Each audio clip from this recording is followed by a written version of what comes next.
Get a cool YouTube camera, they said. It'll be fun, they said.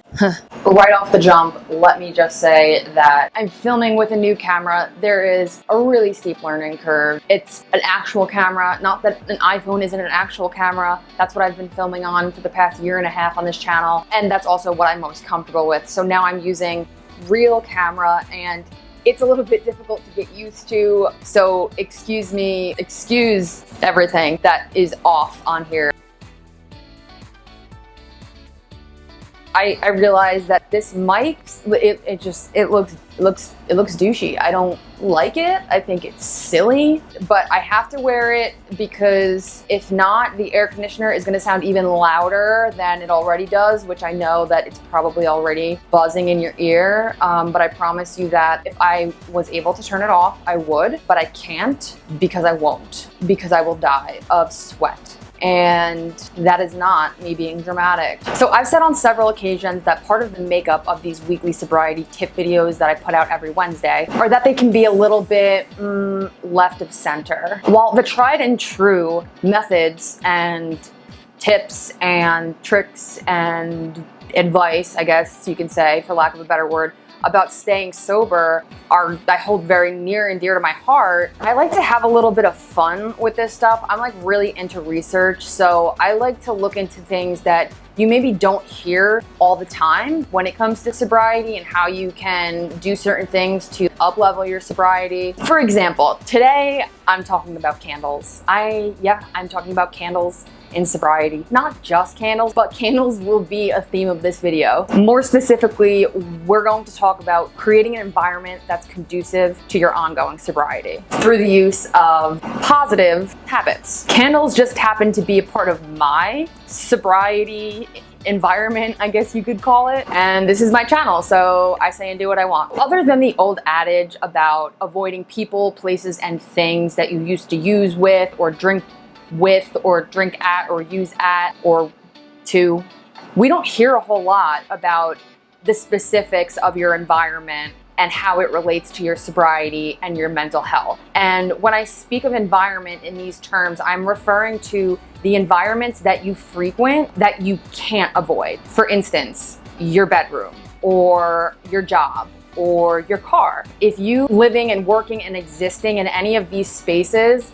for a continuous period of time, the advice of stay away from people, places, and things isn't going to work for that. What's going to work for that, in my humble opinion, is creating habits based on your environment that are conducive to your sobriety. Unless you have the means to just like up and leave your apartment or like go and buy another car or get a new job, I think that that's a really extreme way to go about avoiding people, places, and things. Just working with the environments that you have to constantly be in can actually help. So in this video, I'm going to talk about all the things in my room and apartment that make my sobriety feel all warm and tingly inside.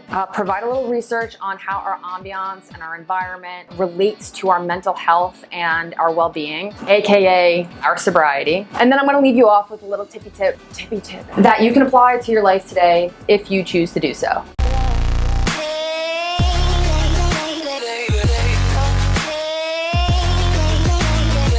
Hello everybody, my name is Allie Campbell. What's the K stand for? I've been telling people Kevin, but perhaps I'm making that up. Who can never be sure? This right here is my YouTube channel. It's dedicated to getting real, having fun, and living sober. Getting real, yeah, like being honest about tough shit that it's sometimes hard to be honest about. Having fun, yeah, as in not taking myself so seriously and adding a bit of lightheartedness to all of these sometimes heavy topics. And living sober. I really hope that I don't need to explain that one in detail. Every Wednesday, I upload a new sobriety tip as part of my Sobriety Toolbox series.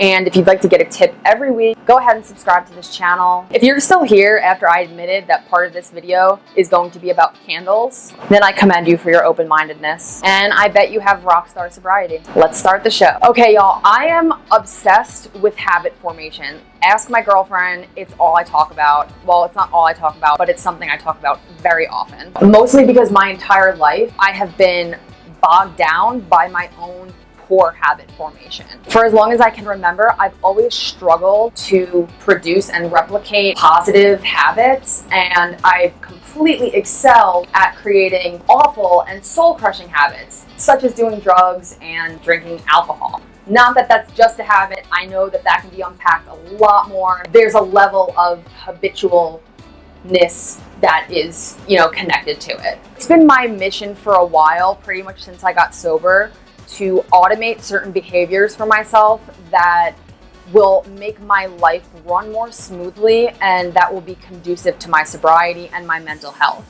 Make these habits something that I don't have to decide about whether or not I'm going to do them when they need to be done. For instance, I know working out is good for me, but if I get up each morning and have to go through this mental gymnastics of do I want to work out? Do I not want to work out? My bed is comfy, blah, blah, blah, blah, blah. I'll do that for so long that I'll end up just not ever doing it and also wasting a bunch of time. Whereas if I build the habit of working out through my environment, which is what we're going to talk about today, I don't have to go through that decision-making process. I then use less of my finite resource of willpower, and I would just automatically work out, right?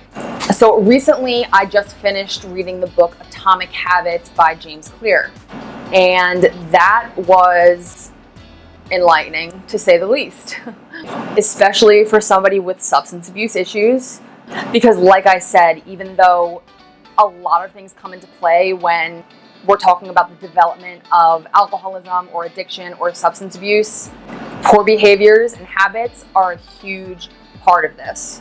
What I learned in Atomic Habits is that you can set up your environment to cue yourself into creating better habits.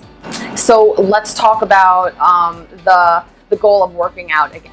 There's a ton of research that stands behind exercise as the best natural antidepressant. Everyone knows that if you're not as depressed, you might not want to escape your life as much.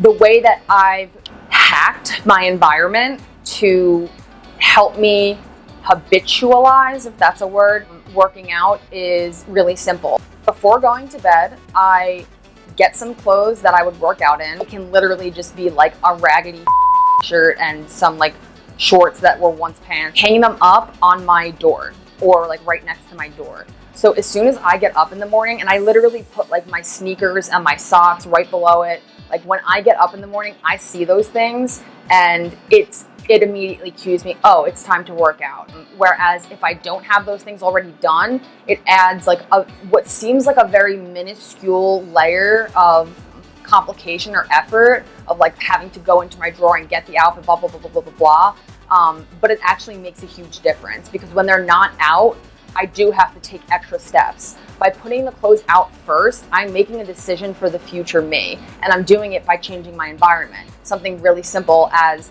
putting the clothes somewhere in my environment that is really easy for me to see. Also, excuse my messy bed. It's not because I didn't make my bed when I got up in the morning, which I did, but it's because I went back to bed and took a nap. And now there's a cat in there. I don't want to disturb him. And that's my green screen in the back. I'm not using it. Why? I don't know. Another example of creating an environment that's conducive to your sobriety is, for me, creating this content for this channel, right? If I said that producing content for this channel didn't help keep me sober, I would be a big fat liar. That doesn't mean I always feel like doing it. A lot of the time, I don't feel like doing it, and what I would rather be doing is laying in bed with a cat, playing Mario Kart on my phone. This is where the candles come in, y'all. Every time I start work on this channel, whether it's posting something on social media, whether it's writing something, whether it's editing, which takes a very long time, or whether it's filming like I'm doing right now, I have lit a specific candle, sage and eucalyptus scents. What I'm effectively doing here is cueing my brain to know that when it smells eucalyptus and sage from this specific candle, it's time to get to work. In the event that I wake up and I'm like, wow, I have to film a video, I have to do this, it's all due within a day, as it always is because I have no time management skills, I can just light the candle up and my brain says, oh, okay, it's time to work. The candle does not get lit for any other reasons. So I would not be smelling it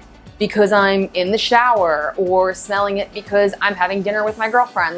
I will only light this candle when I'm actually effectively doing work for the channel. So those two things are connected. Obviously, this is a way that I've hacked my environment to be conducive to do work on this channel, which is conducive to my sobriety. You see how it all kind of like loops in and connects there? I'll leave you guys with one more example of how I do this. I actually have a meditation cushion. I'll show it to you. This right here, it's covered in cat hair, but that's okay. Super comfy, made of like beans or something. I'll put a link in the description for one that you can get off Amazon. And when you click that link, if you decide to purchase something off Amazon, you help out the channel a little bit. Back to the meditation cushion. I put it in the middle of my floor, at least at night, because when I wake up in the morning, it kind of works the same way as the workout clothes, that it's impossible to ignore. Easier for me to just sit down on the cushion rather than going through this dialogue with myself of like, should I meditate or should I not? So meditation is a really important part of my sobriety. I do it every morning, or I try to do it every morning.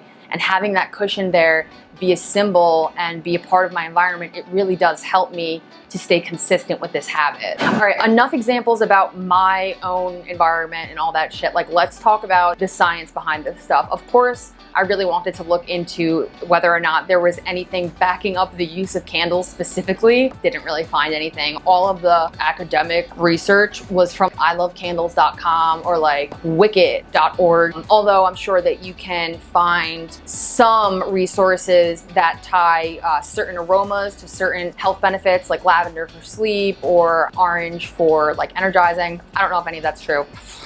But there is legitimate evidence that the way that we set up our environment will have a direct impact on the habits that we perform. This is where Atomic Habits comes in. James Clear does a really good job of providing very convincing evidence, not just from his own use, but from a number of studies that he's compiled and put into the book. I'm also going to leave a link to purchase the book, whether you do it on Kindle or audiobook or whatever. Some people just like reading with pages and stuff, that you can get your own copy of that. I highly suggest it. I think it's great for people with any interest in habits or for self-development. It's a really easy read too, actually. One of the studies that Clear mentions is one done by Anne Thorndike. What a name. Is actually able to change the hydration and eating habits of a group of staff members and visitors to a local hospital. The way that she did this was very simple, and none of the people in this study had any idea that it was going on.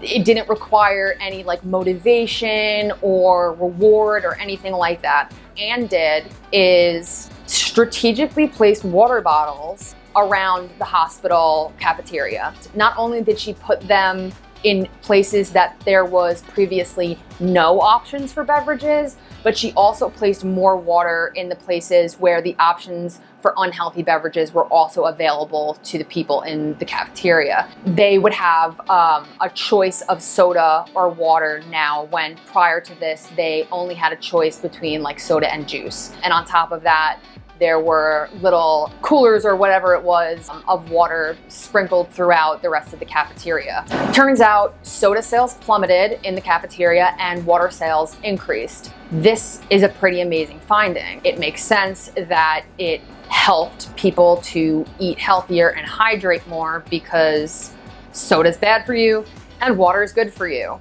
And the change was also super quick. It happened within like 3 months' time, and the entire study only lasted for 6 months. Halfway into the entire study, they had already seen these like really remarkable results. It was all about the environment. It wasn't about motivating people to drink more water. It wasn't about having a marketing campaign. It wasn't about telling them the benefits of drinking water. Like, everybody knows the benefits of drinking water. Like, you should be doing it all the time. Like, it was literally just a matter of tweaking their environment to make water more available to them and to make water an easier option for them. What Clear is saying in his book, and what studies like this are saying, is that a lot of the time we perform habits or use a product like alcohol, for instance, not because of what it is, but because of where it is. All comes down to environment, and then the cues that your environment brings up in you. You can read about this much more if you just get the book, but it's really, really fascinating, so definitely give it a try. I'm gonna leave you guys off with a little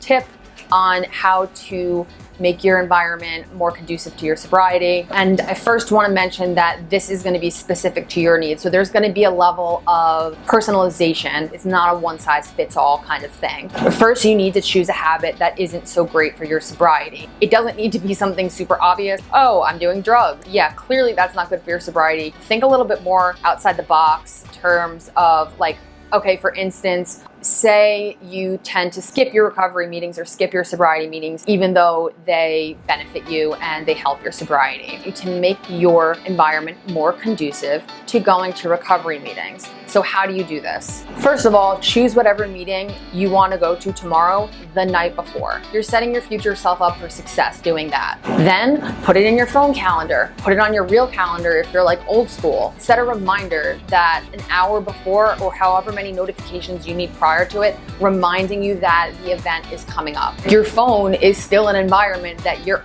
in pretty often. Setting it up to help you makes a lot of sense. Finally, grab a Post-it note, stick it somewhere that you will see it very easily, somewhere that you will see it frequently, a room in your house that you frequent, thing in your house that you frequent. For instance, people need to go to the bathroom. Most people like shower every morning or brush their teeth, so you can put it on the mirror or you can put it on your computer screen. On that, right, go to whatever, 7:30 meeting, blah, blah, blah, blah, blah, blah, blah, blah, blah. And you can do all of these tips for anything. You can be hacking your environment to help your sobriety with anything that works for you. It doesn't necessarily just have to be meetings. See how that works for you. Have fun with it, experiment with it. If it works for you and it seems like it's something that's going to be helpful, keep doing it. If it seems like it didn't make a difference, then try something else. The book definitely gives a lot more examples that you can try out, and I would love to hear back from you guys about how this stuff works for you, how you do habit formation, what in your environment helps you to have your sobriety at the forefront of your mind. Is this something that you've thought about before? Comment below and let me know, or hit me up on social media. Like I said, if you want a new sobriety tip every week, every Wednesday, you can go ahead and subscribe to this channel. Until then, it's been real, it's been fun,